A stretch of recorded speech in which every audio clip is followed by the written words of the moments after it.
도쿄올림픽에 문재인 대통령이 간다.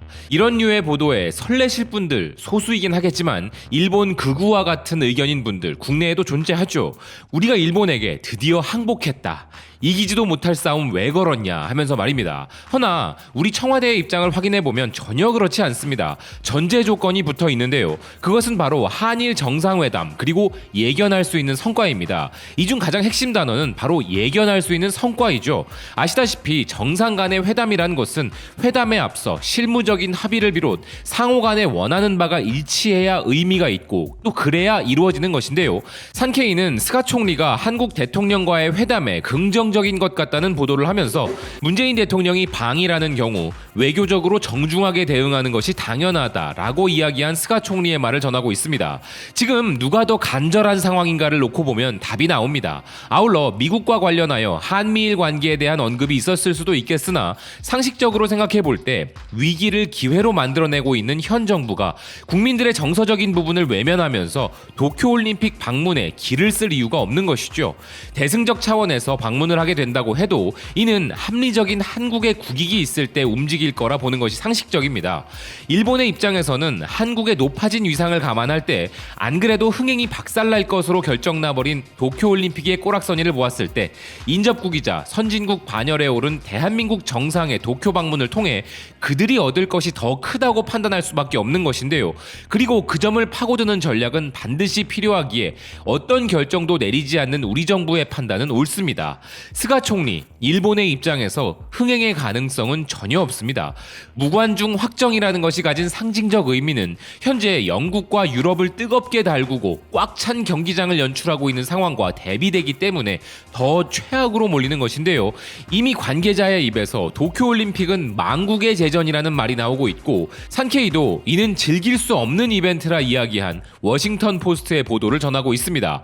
워싱턴 포스트는 도쿄올림픽 무관중 개최가 결정된 것에 대해 새롭게 정비된 국립경기장이 대회 기간 동안 텅 비는 것이 올림픽에 투자된 거액의 자금이 일본 경제나 국민에게 거의 환원되지 않을 것을 상징한다면서 이는 일본 국민들에게 분명 즐겁지 않은 이벤트가 되고 있다는 것인데요. 또한 일본 정부의 방역 대책이 뒤죽박죽이었다 지적하며 일본 정부가 세계적 팬데믹 속에서 올림픽의 성공을 보여주려 안간힘을 썼지만 이미 텅 빈 관중석이 대회장에 그림자를 들이우고 있고 올림픽을 둘러싼 어두운 분위기가 스폰서들의 이익도 상실시킨다고 이야기했습니다. 산케이가 워싱턴 포스트 기사의 원문 내용을 잘 간추렸지만 산케이가 전하지 않은 내용 중에는 올림픽 무관중이 결정된 이유가 최근 지방선거에서 일본의 여당 자민당이 참패했기 때문이라는 내용도 있었는데요. 또한 기사는 6만 7천 명의 관중들이 웸블리 스타디움에 가득 찬 것과 일본의 무관중 올림픽을 비교하면서 올림픽 스폰서들 역시 홍보나 프로모션 행사를 취소하거나 축소하고 있기에 더욱 어두운 그림자가 드리워지고 있다는 것인데요. 여기에 더해 닛칸 겐다이는 올림픽 개막식 또한 전혀 기대할 것이 없다고 보도했습니다. 현재 도쿄올림픽 주경기장에서는 올림픽 개막식을 위한 리허설을 진행 중으로 음향은 자정을 넘어서까지 조명과 영상은 새벽 5시까지 체크하고 있는데 그 소리를 들어보니 아주 익숙한 멜로디에 두 곡이 연속해서 흘러나왔고 구체적인 공명을 말하는 것은 위험함으로 덮어두지만 어떤 게임의 타이틀 음악이 흘러나왔다는 것인데요. 리우 올림픽에서 아베가 슈퍼마리오 옷을 입은 것과 도라에몽, 헬로키티, 캡틴 츠바사 등을 환영 비디오에 등장시켰지만 도쿄올림픽 개막식에서도 뻔뻔하게 이런 유명 캐릭터를 사용할 것이냐는 기사는 조직 위에 물어본 결과 극비 계획이라 말해줄 수 없다는 답변을 받았지만 아베의 슈퍼마리오 코스플레이에 이어 서브 캐릭터인 루이지까지 등장한다면 이는 대쇼크로 엄청난 빈축을 살 것이며 전세계 시청자들에게 이런 썰렁한 연출을 보여준다면 최악이 될 것이기에 역시 올림픽 취소가 답이라 기사는 보도하고 있습니다. 아베의 슈퍼마리오에 이어 또다시 게임 캐릭터를 우려먹으며 게임 캐릭터로 승부를 보겠다는 개막식은 정말 식상하고 대참사라는 평가인데요. 예를 들어 아베가 도라에몽 탈을 쓰고 스가는 헬로키티 분장으로 등장하는 상상을 해보면 그 둘은 올림픽 역사에 다신 없을 환상의 콤비로 남을 수 있을 것 같긴 합니다. 아무 희망도 없는 올림픽이지만 흥행을 위한 헌신으로 헬로키티 스가, 도라에몽 아베를 한번 보여주는 것도 우울한 나날을 보내고 있는 세계인들에게 잠시나마 웃음을 주긴 할 것 같습니다. 최신 코로나 외신 상황을 전하는 2021년 7월 9일 코로나 외신 브리핑입니다. 블룸버그를 비롯 주요 외신들은 한국이 12일부터 수도권에서 사회적 거리를 최고 수준으로 상향한다는 것을 주요 소식으로 보도하고 있습니다. 그리고 세계적으로는 델타 변이만으로도 위협받고 있는 현 시점이지만 일전에 언급드렸던 람다 변이에 대한 우려도 본격적으로 나오고 있는 상황인데요.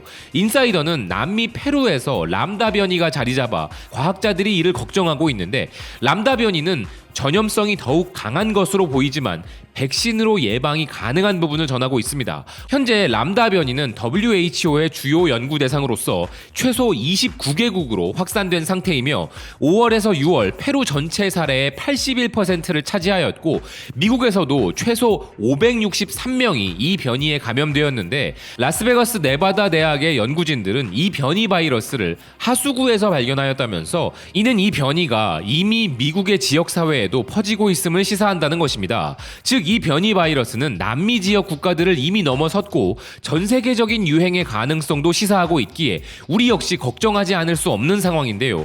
도쿄올림픽을 통해 수많은 라틴 국가 사람들이 아시아로 올 것이기 때문에 어쩌면 직접적인 우려도 나올 수 있는 것입니다.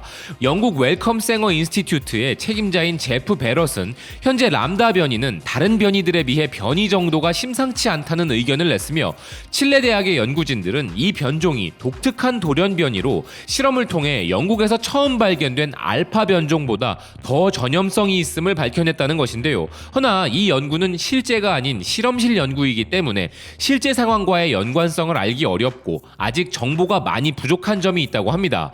델타 변이도 감당이 어려운 현재 시점에서 람다 변이까지 지배 변이로 나오게 된다면 정말 최악의 상황으로 흐를 수 있지만 그나마도 이 람다 변이에는 백신이 효과가 있다고 하니 그나마 다행이라 할 수 있겠는데요. 다음 소식은 델타 변이를 잡기 위한 백신 개발에 대한 소식입니다.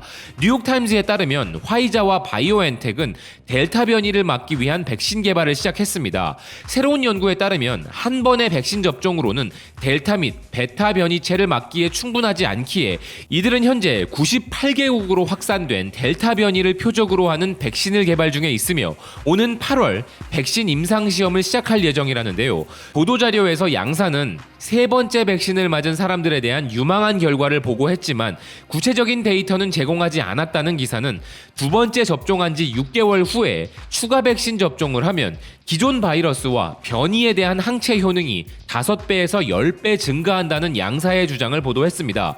허나 항체는 신체 면역 반응의 일부일 뿐이며 연구에 따르면 완전한 백신 접종으로 유도된 면역은 변이에 대해서도 수년 동안 견고하게 유지될 가능성이 높다면서 프랑스 파스테르 연구진들이 백신 2회 접종을 하면 95%의 변이를 막는 효과가 형성된다고 의학 전문지를 통해 밝힌 내용을 전하는 기사인데요.